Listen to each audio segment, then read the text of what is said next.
ஹரிஷா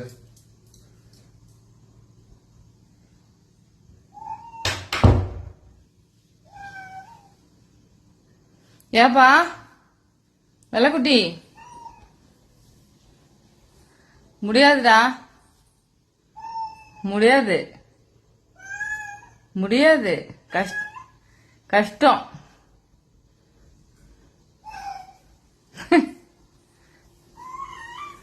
என்னப்பா புடிச்சு தரணுமா? பிடிக்க முடியலனாலும் வைலண்டா ஜம்ப் பண்ணி நம்ம ஆசையா வாங்கி வச்சிருக்க டெக்கர் ஐட்டமோ போட்டோவோ உடைக்கலன்னா இவங்களுக்குலாம் தூக்கம் வராது. கண்டிப்பா பிடிக்க மாட்டான். ஆனா கண்டிப்பா ஏதோ ஒரு திங்ஸையோ ஒரு பிளான்ட்டையோ உடைச்சிடுவானு.